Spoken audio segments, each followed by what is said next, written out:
On Tuesday, December 3rd. I'd like to turn the time over to Tim Tene to talk about the proposed gravel pit community reinvestment area plan.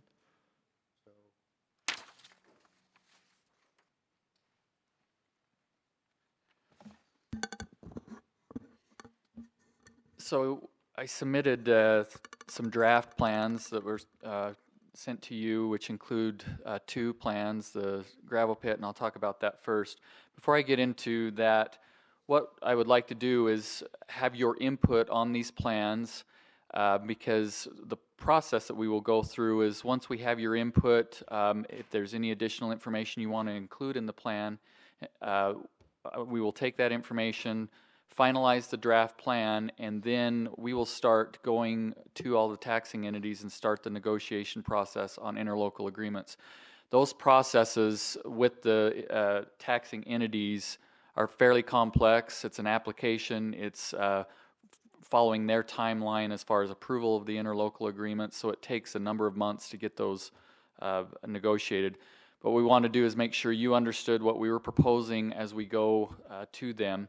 In addition to that, we will have further budget information on the proposal. I will give some of that to you tonight, and I will forward it as well. We just received the documents just this week on the budget aspects of the plans. And anyway, so that's what we're doing tonight, is getting your input on what we're looking at with the plans, and then if you're comfortable with that, we'll move forward in the negotiation on the interlocal agreements and move through those processes. Let me just highlight a few things related to the plans. First of all, the plans were prepared, as you know, by Lewis Young through contract that we have.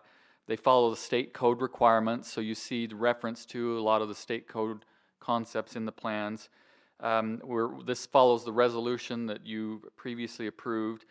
The plans focus on a number of different elements, and related to the gravel pit, what we're looking at is what the future investment will be on that site. And a huge aspect of the planning for this future investment is related to transit hub. That's a key aspect of what the gravel pit plan is. We also have an aspect of historic preservation as well. So those two are key aspects of what the public elements that we want to see, in addition to infrastructure and any other things related to enhancing the site for public purposes. So the whole bottom line with that is there's not a developer in place for the gravel pit right now. There is a developer right now looking at the north end, but the plan also outlines that it is up to us as a redevelopment agency, the CDRA, to determine whether we want to we want to negotiate the use of tax increment for a project or not. We don't have to work with developers. We can if we want, and we hold that in this plan as it's our right to determine whether we want to do that or not. As I've told you in the past, just creating a plan doesn't mean you're going to move forward and contribute tax increment to any development. It's an investment opportunity if we feel like there's needs that are there, particularly related to the gravel pit.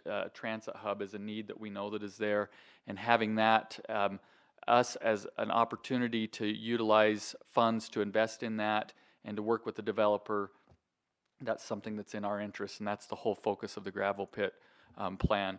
So beyond that, I want to go into the other plan as well, but all of the plan elements address that. Let me just highlight a few other things related to the plan.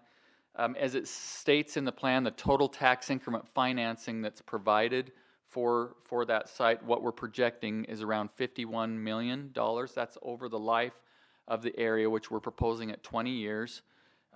But the sources that we're looking at, and we've purposely put this in the plan to not utilize sales tax as part of that contribution. It's only property tax, and the proposal outlines that 60% of the taxing entities will contribute 60%, not the full 100%. That's a negotiating tool that we will have, basically stating that you're going to still retain whatever tax value comes in up to that 40% for them, and 60% is what we will take into the project. So 51 million. But the source of funds with just the 60%, it's around 31 million that we're projecting that we would, once again, it's a projection, that we feel like that we would take into that.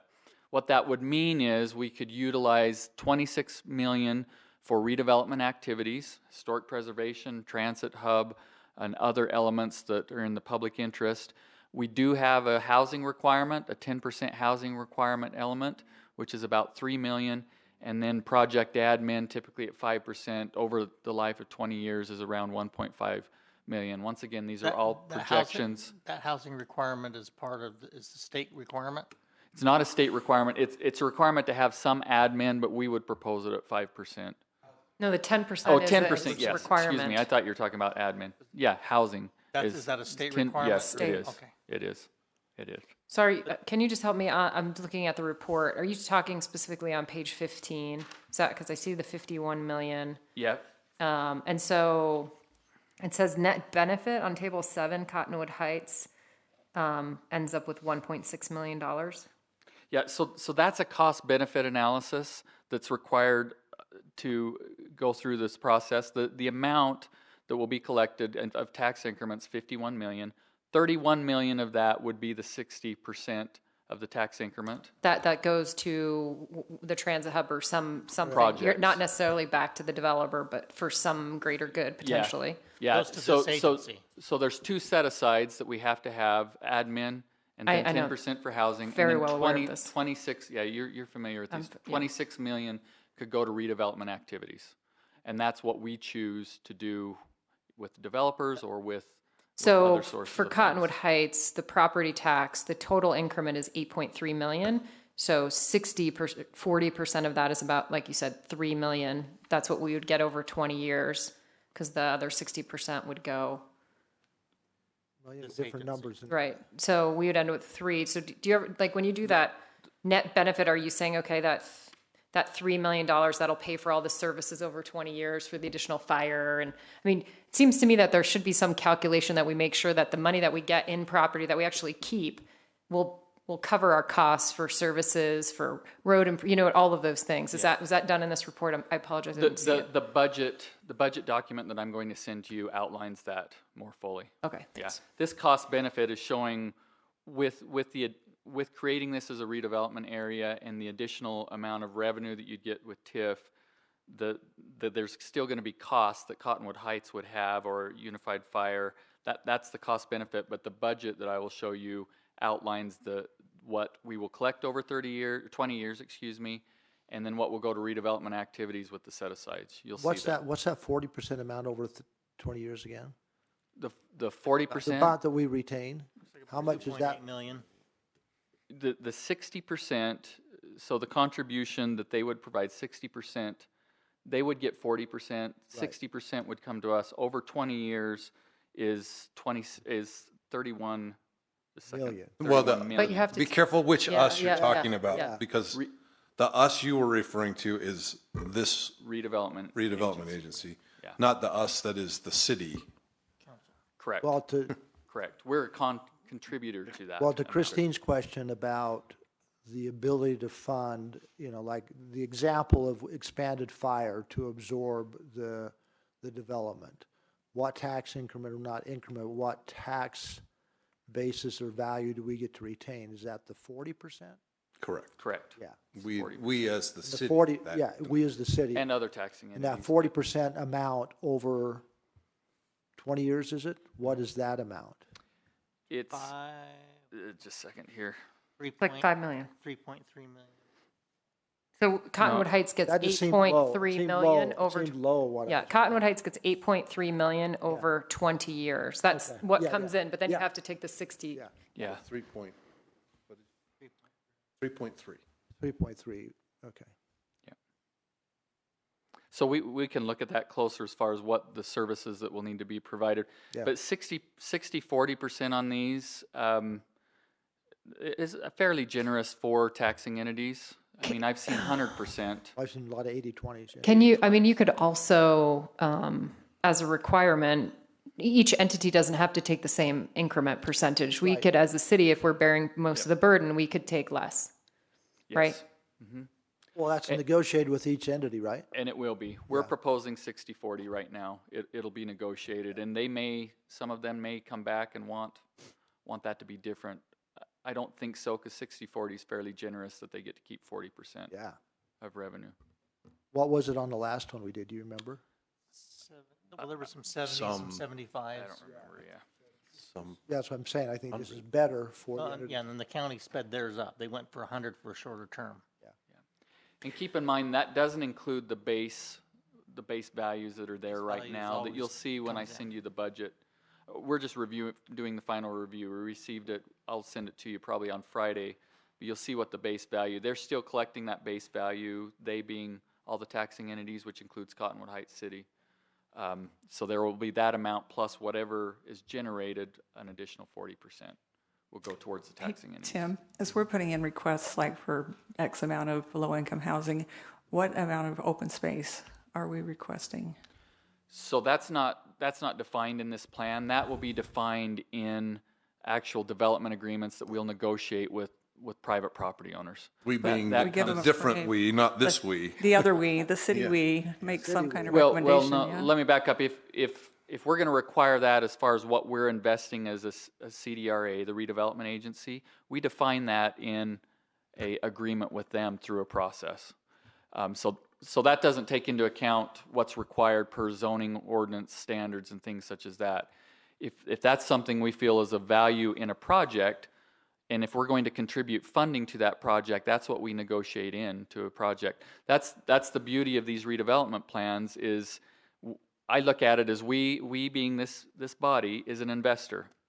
And if we're going to invest funding towards a project, we want to get in that project what we want. A return on that A investment. return on that investment plus the amenities or whatever you want in that project to benefit the community, and so that's what we would do. That's not built in. This is more of a general plan that we narrow down into specific agreements. But the city administration and the city council will have direct input onto the trails and open space and those types of things. Well, with those interlocal agreements, yes. Well, in this I'm case saying- too, you will, because this is going to likely fall into that legislative planning process that allows us to have that same kind of input. Yeah. You want to talk about you want to move on to the town center, 2300 East? Yes. So on this project, just to highlight a few things, there's 57 parcels, 68 acres of land. Future development is, the focus of it is to create opportunities for commercial, retail, residential businesses. Once again, we reserve the right to approve or reject proposals from developers if they want to utilize tax increment financing. That's built into the plan. Tax collection over a 20-year period, there's 49 million, this is projected, of tax increment that would come in. The total, the 60% that the redevelopment agency, the CDRA, would receive is projected at about 29 million. Once again, you have the 10% housing element to that. The base year right now is higher than what it is out at the gravel pit. The base year is about 22 million. So taxing entities will retain that base year amount and continue to receive those funds. Plus, if you get this investment, an additional 40% will go to the other taxing entities. And so we're looking at around 25 million with the projections for redevelopment activities, a set aside of housing of about 3 million. This is over 20 years, 10%, and then project admin of about 1.4 million. You'll see that in the budget that's forwarded later on this week.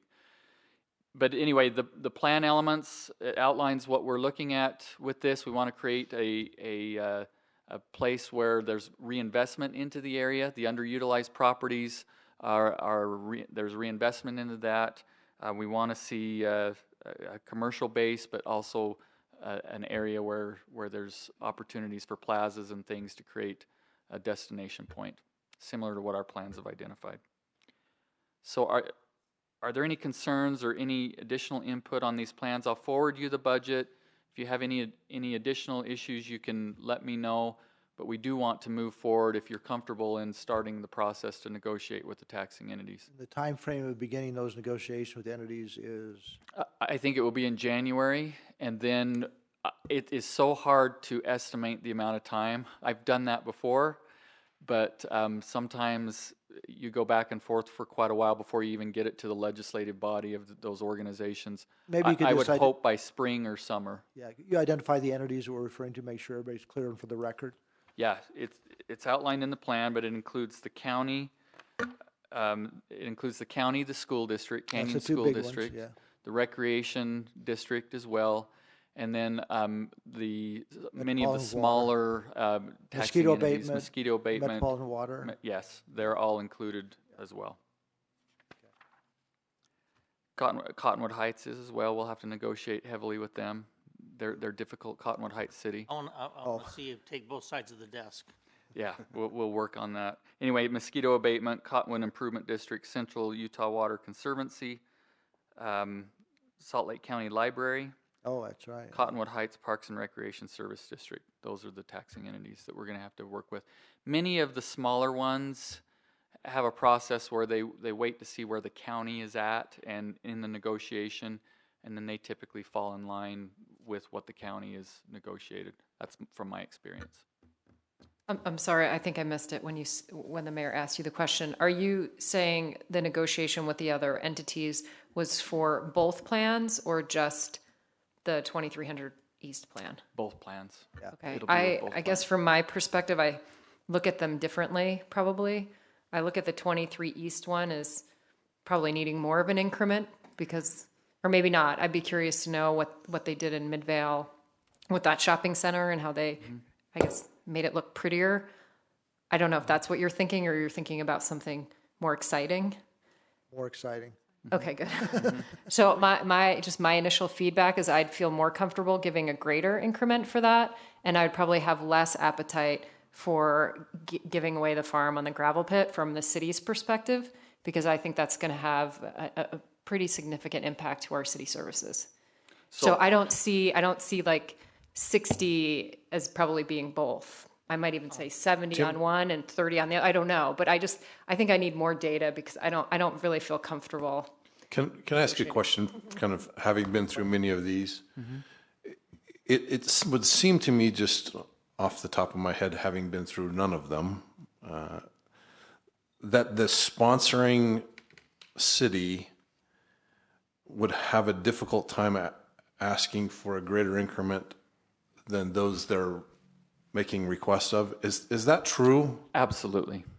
So if we said, for example, and I'm just talking about what's normally the process, I don't know what this body will want to do at that time, but if we said, for example, we would like to see the school district contribute 60% and we would contribute 30%, that would be kind of out of the normal pattern and difficult? Okay. I guess I have personal experience with this.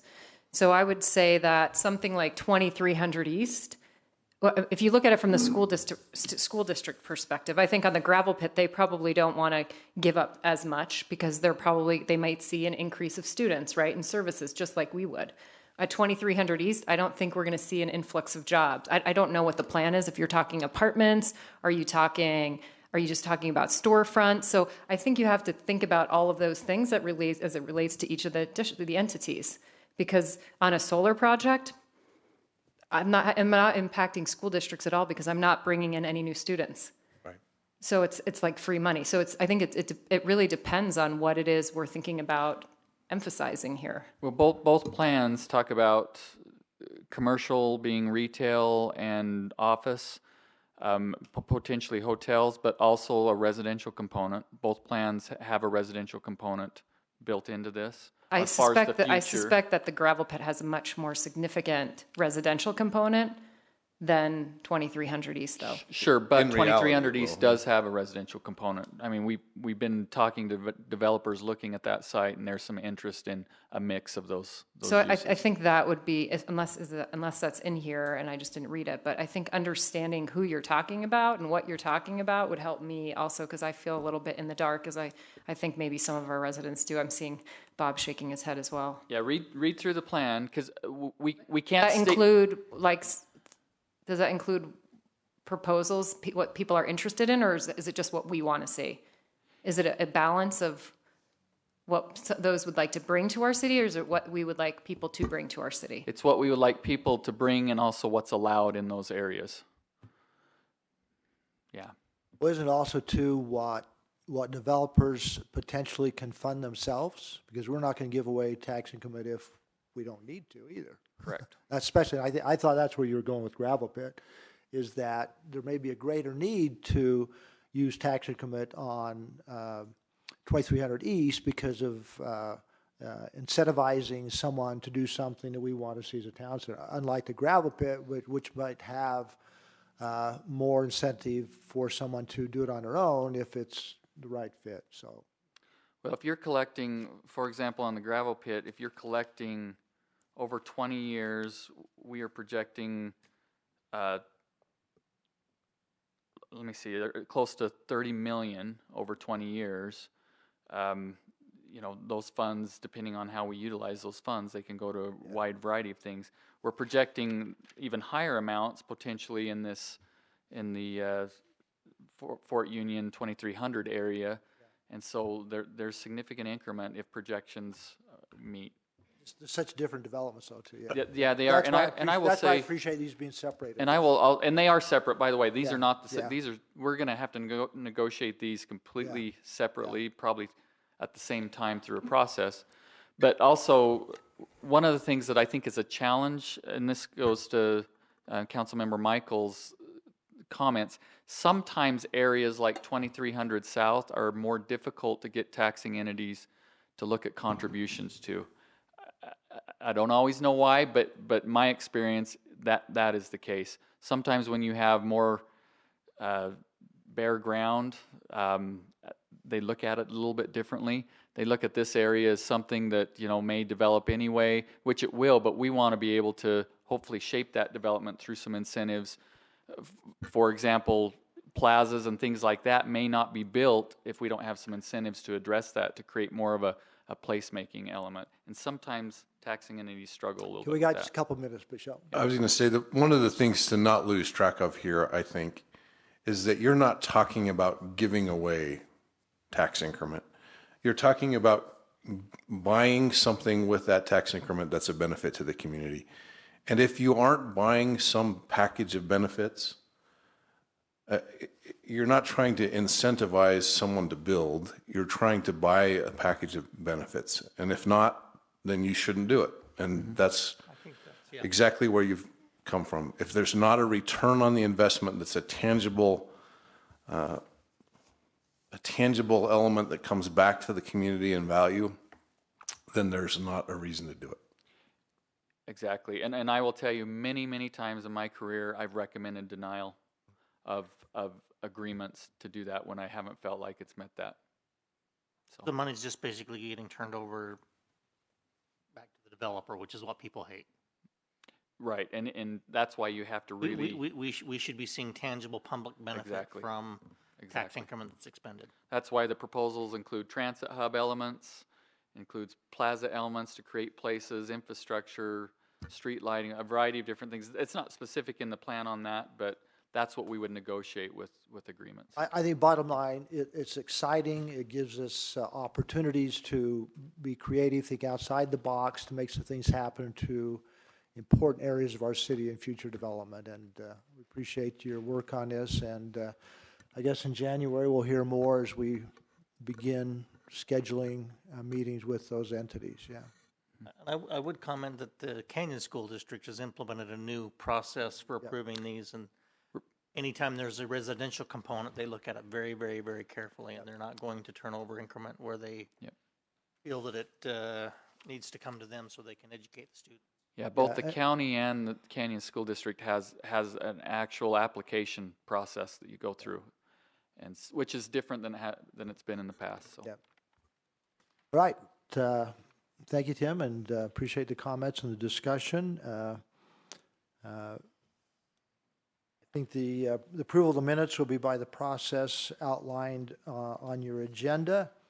And if there's no further discussion, I entertain a motion to adjourn the CDRA meeting. It's been moved that we adjourn. Do we have a second? Second. It's been moved and second. All in favor, say aye. Aye. Aye. All right, we'll move on to our next meeting.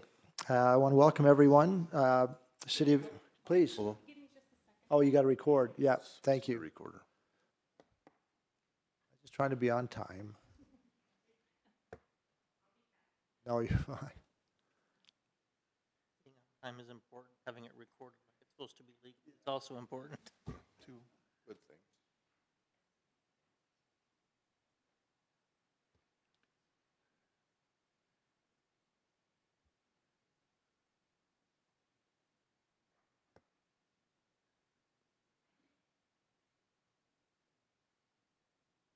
This is, we're waiting. If someone would like to speak during citizen comments, we encourage you to fill out a comment card and pass it up to the front, and we can call on you.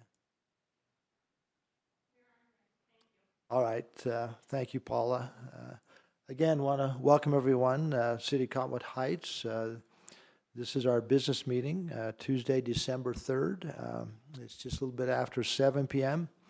We'll begin with the Pledge of Allegiance, and we'll ask Councilor Bracken to please lead us in that pledge.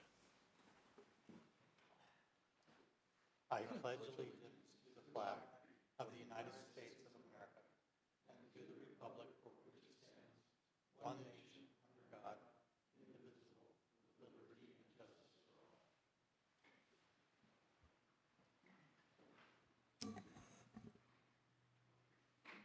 Thank you. The next item on the agenda is a kind of a bittersweet agenda item, and it's an acknowledgement and a special action to someone who's very dear to the City of Cottonwood Heights and has been very dear to the City of Cottonwood Heights for over 15 years, as he has been involved, actually slightly just a little bit before we became a city, and that is our Chief Mike Watson, or UFA Assistant Fire Chief, if I guess real formal, but we still call him Chief Mike Watson.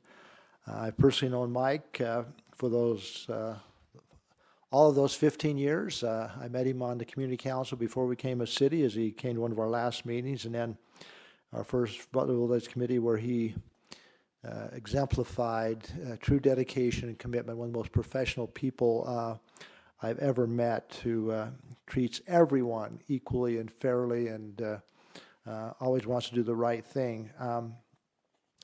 We have a resolution, which is an action item. I think if there's no objections, I'm going to go right to item 2.2 and read this resolution for the audience and for the record. I think it states very well the feelings of the city and the council, and will allow the council to make any comments that they would like. So this is Resolution 2019-76, resolution expressing appreciation to and honoring Mike Watson. It says, whereas their regularly scheduled meeting on 3 December 2019, the members of the City Council of the City of Cottonwood Heights took the opportunity to reflect on the many years of public service to the city and its residents by United Fire Authority Assistant Chief Mike Watson, who soon will be retiring from the UFA. And whereas Mike began his career in fire service in 1991, thereafter serving in various positions including firefighter, hazardous materials technician, paramedic, captain, wildland program manager, operations battalion chief, training bureau chief, medical and fire training bureaus, assistant chief, and for a period of time, acting chief for UFA during its transition. Whereas since late 2004, Mike has also been UFA's designated representative liaison to the city, attending essentially every council meeting for the past 15 years, providing his, I love this, encyclopedic knowledge of fire and emergency services issues and recommendations in a calm, friendly, collaborative, and respectful manner, thereby greatly benefiting the city's officers, staff, and residents, materially contributing to the city's goal of providing its governmental services in a way that wisely, efficiently accomplishes the greatest public good. And whereas Mike's unfailing good humor, respectful manner, Helpful insights concerning his areas of expertise have helped the city competently provide its key public safety function in times of flooding, high fire risk, and other types of potential threats to the health, safety, and welfare of the city's residents. And whereas Mike's extremely helpful work as UFA's liaison to the city for the past 15 years has amply demonstrated the good that can be achieved through desire, wisdom, diligence, and teamwork, and whereas consequently the council desires to express appreciation to and to honor Mike for his diligent and selfless work on behalf of the city and its residents, and to tell Mike that he will be greatly missed. Now, therefore, be it resolved by the Cottonwood Heights City Council that the heartfelt appreciation of the city is hereby given to Mike Watson for his efforts on behalf of the city as UFA's liaison for the past 15 years, with due acknowledgement of the support freely given by Mike's son and other family members to make such efforts possible. And this resolution's signed today, December 3rd, 2019. So Mike, we'll miss you.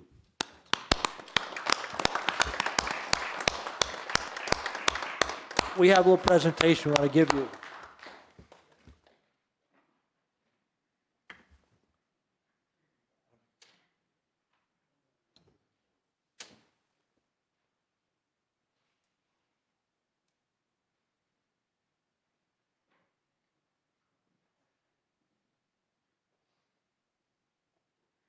I thought it'd be thousands of people. Either one or two. All right, appreciate Mike Watson for dedicated service and commitment for Cottonwood Heights, 2005, 2019, basically 15 years. Let's do that. Everybody come on down, yeah. Thank you very much. Yeah, thank you. Everybody come on in here. You get all of them. Let's step back.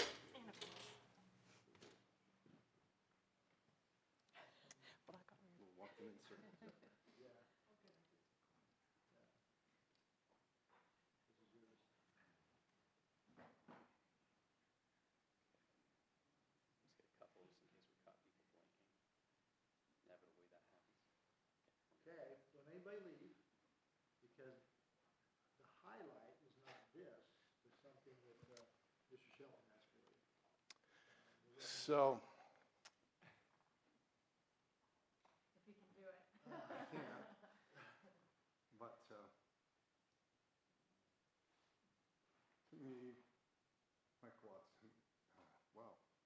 I see microphones make me cry, and I don't have one, so I'll have a hard time with that. But one of the great gentlemen I've ever known, and such a mentor to so many, and a teacher, a kind, patient, good man, and personally a mentor to me in just how to be a fine gentleman.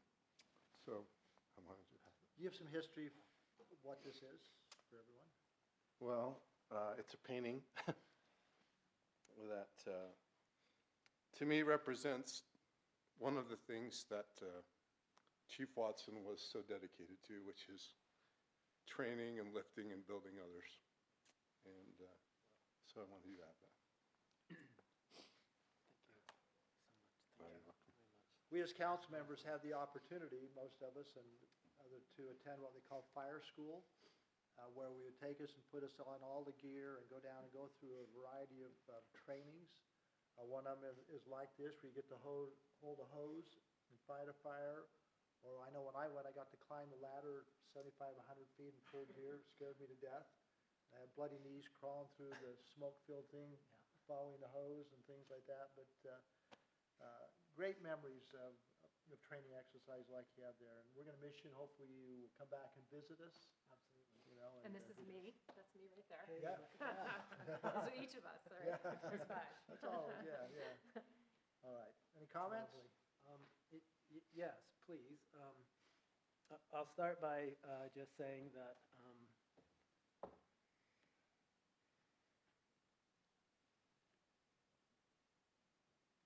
it pains me to tell you goodbye. It pains me greatly. It has been such an experience and an honor for me to watch this city grow.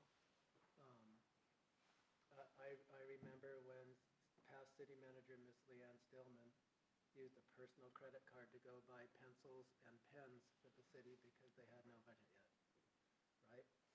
And then I see the progression of the city and all the things that have happened over time and how different the landscape looks here. It's been an absolute pleasure for me, and I want to thank all of you for supporting UFA, and you've made us better, and I want to thank you for not giving up on UFA during a couple of very difficult times when you could have. I want to thank Chief Russo for making sure during one of those dark times that he stood up to the right and made sure that he was doing what he had to do so our officers in this city and our firefighters could continue to do their job. That wasn't an easy thing to do, and it was brave. And I appreciate both the forethought and the vision of this city and the brevity of what I see takes place here. It's been such a wonderful example to me. And I've shared with a couple of you that I will miss my work with this city as much as I will miss my work with UFA. And UFA has meant much to me. It has changed my life, and this city means that much to me as well. Well, thank you, yeah.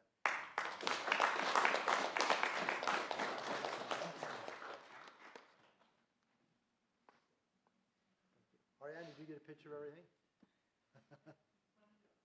Yeah. Do you want to come up with us? Yeah, come on up. Oh, that would be lovely. Go on, Ariane. She will hate it, but that would be lovely.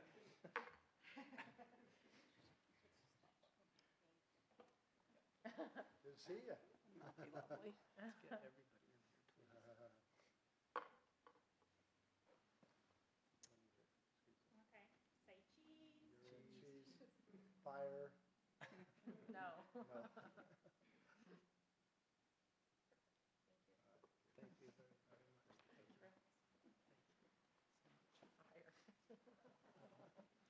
Just let me get a laugh and smile.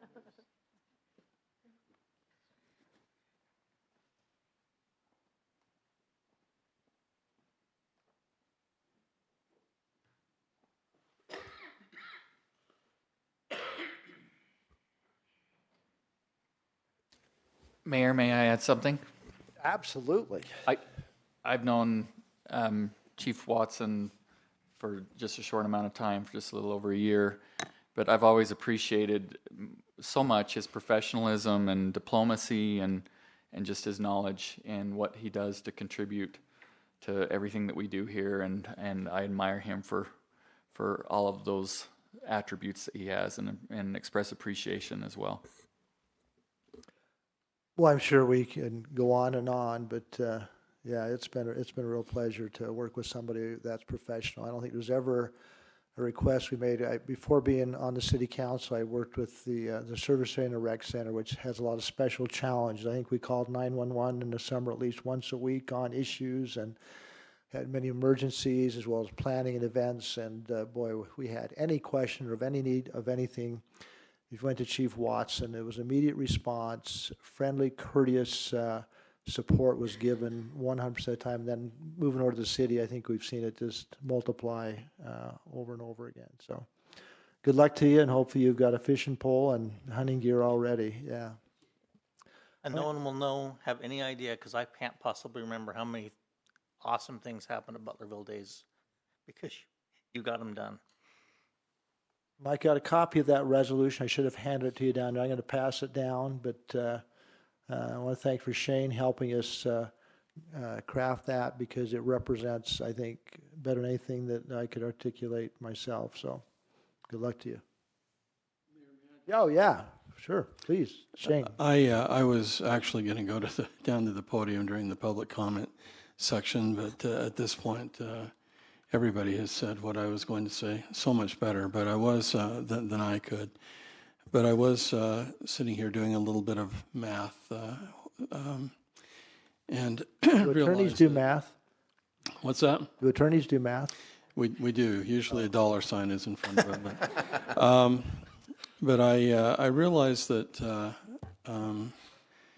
in 2000, Mike and I came on board about the same time in late 2004. The first city officers had just been elected, and they were getting organized to finalize the incorporation. And so I was engaged to handle the legal work, and Mike was, I think, assigned by Salt Lake County Fire to come in and be the liaison. And so since that time, I think that we have sat in at least 600 meetings together, city council meetings together.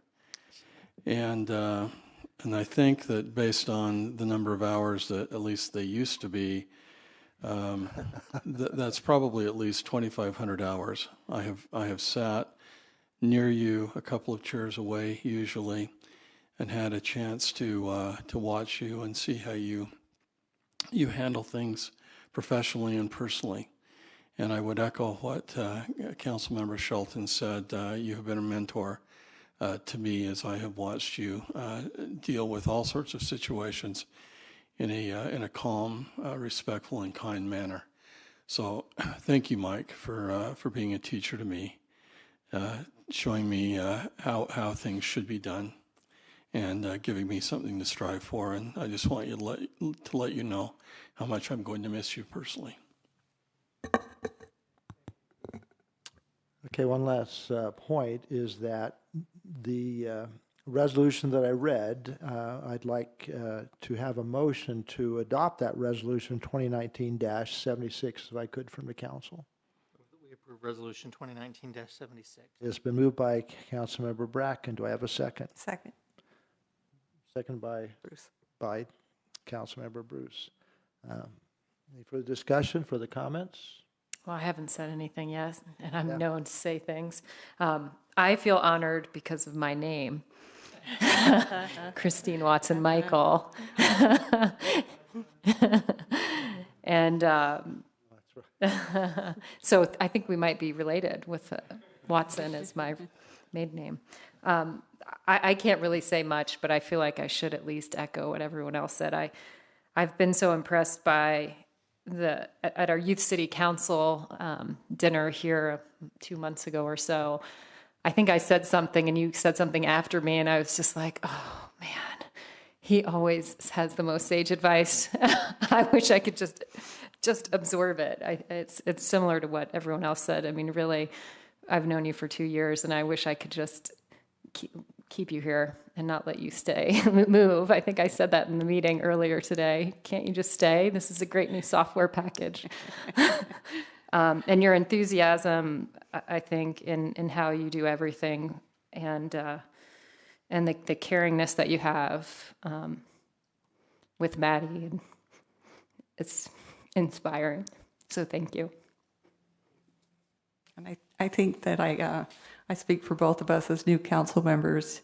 You've been the most welcoming, the most calm, professional, just a really amazing presence that's been a godsend. You'll be truly missed.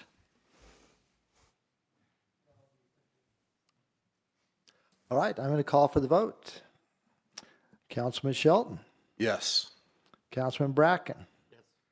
Councilmember Michael. Yes. Councilmember Bruce. Yes. And I vote yes. Thanks, Mike. All right, now we'll move to citizen comments. I don't have any requests to speak cards. Is there anyone from the audience who would like to make a citizen comment regarding Mike or any other issue? Hearing none, we'll close citizen comments and move to our action items for this evening.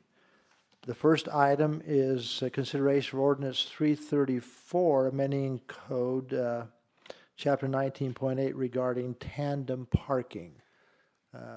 Mr. Johnson, do you want to introduce that subject? Thank you, Mayor. I'll be brief on this. We did provide an overview at the last council meeting. This is a city-initiated amendment to the city's parking ordinance. We had a recent development application come in that proposed the use of something known as tandem parking, which is a configuration of parking that accommodates more than one parking stall, but in the space that's only as wide as one car. Essentially meaning that if you're to park in the farthest spot, you'll have a car behind you. You have to kind of jockey cars to get in and out of a parking space. I think it's used mostly to maximize the efficiency of a space you have to park cars, but it does create some obvious concerns when there's limited on-street parking or roads are narrow or things like that, and you anticipate parking spillover. While there was nothing in the ordinance that prohibited the use of tandem parking for that development, we felt it appropriate to add an amendment to the ordinance to clarify and define tandem parking and acknowledge that it is a thing. The proposed amendment does not prohibit tandem parking, but it does limit how many stalls a tandem parking configuration can be used to count towards the minimum parking standards. And in this case, I'll just read the text quick. It's pretty simple, but we state that tandem parking spaces are allowed, provided that in all uses other than single-family residences, only the space with direct access to the driveway or street shall count towards meeting the minimum parking requirements. The exception to all of the standard is single-family residential. We're not applying this restriction to single-family residences broadly. If an ordinance were to come up in the future for things like accessory dwelling units or other things like that, that ordinance could include stricter requirements in that situation. But as it is, a typical house with a two-car garage and a driveway behind it does have tandem parking, and we're not prohibiting that in this case. But this will apply to multifamily zones and commercial zones. Any questions? Talk about other ordinances, that could be like a short-term rental ordinance or something like Sure, that as yeah. well, or even Yeah, any other ordinance can impose stricter requirements, but this is just a broad application to the entire city. No, thank you, Mike. I appreciate it. I'm glad to see that change, especially with what we went through with accessory dwelling units. That would help if that comes back to the council in the future. Any discussion further on this?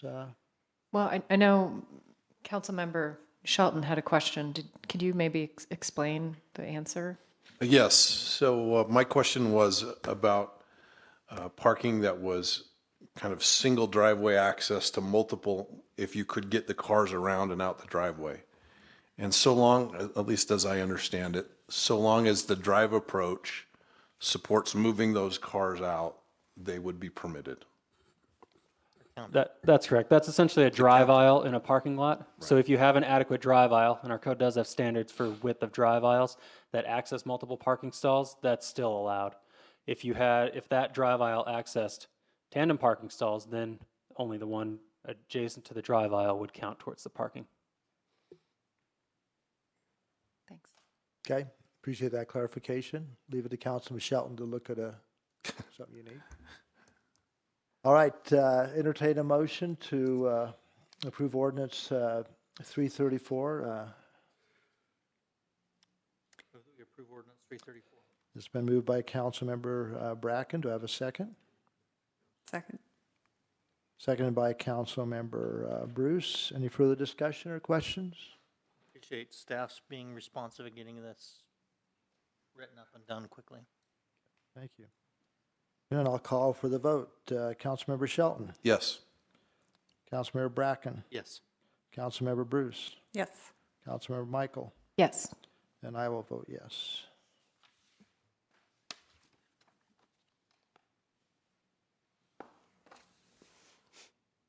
The next item is Resolution 2019-74, approving interlocal agreement with Salt Lake County for corridor preservation funding. And Matt, you want to introduce that, or does anybody have any questions? This is $70,000 to do the final funding for Highland Drive and Fort Union. Is that correct? Correct. For one of the properties, the last property available there. We've already purchased it. This is just to reimburse us for that purchase through the Corridor Preservation Fund, and it's the agreement.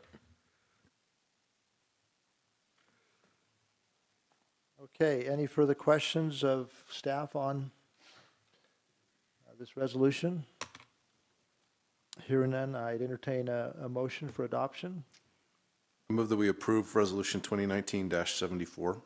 It's been moved by Councilmember Shelton. Do I have a second? Second. Seconded by Councilmember Michael. Any further discussion? Here I call for the vote. Councilmember Bruce, Yes. Councilmember Bracken, Yes. Councilmember Michael, Yes. Councilmember Shelton, Yes. and I will vote yes. Last item of business is Resolution 2019-75. This is approving an amended and restated interlocal agreement for the United Fire Authority. This is not just because Mr. Watson is leaving, we're doing this anyway, but Tim, you want to introduce this? Yeah. Yes, this is something we've talked about for a number of months. We've been involved in heavy review of this. I've had many meetings with Assistant Chief Watson about the elements in this. It was adopted 2 weeks ago by the Unified Fire Board with a number of changes with all of the input from all of the communities. The agreement focuses on the services that they provide, and it's outlined in that everything from fire suppression to support services, arson investigation, a variety of different services. And the agreement outlines those services, and it is for a 5-year agreement with opportunity to review that as well. Some of the issues that we were very interested in having included in this is representation related to if the representative from Cottonwood Heights could not attend a meeting, that representation, that there would be allowance for an alternate involved in that.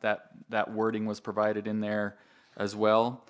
It outlines representation related to voting on financial matters, specifically to budgeting, and provides a scenario or an element of population and also budget-based percentages.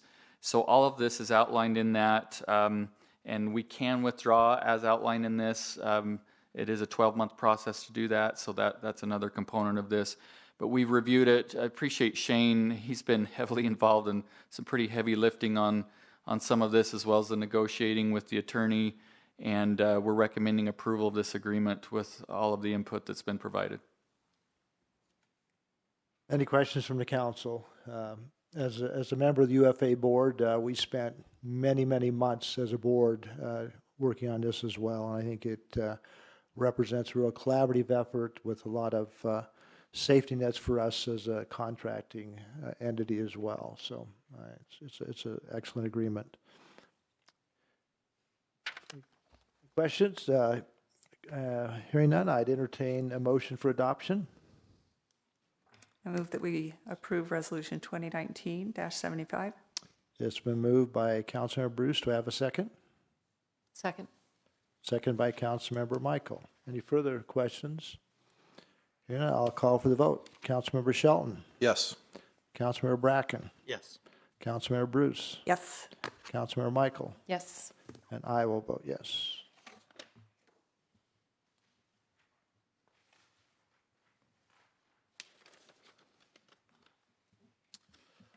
All right, we don't have any other business items at this time, nothing on the consent calendar, so I'd entertain a motion to adjourn and reconvene our work session for one last item of business. I move that we adjourn. So move we adjourn. Do I have a second? Second.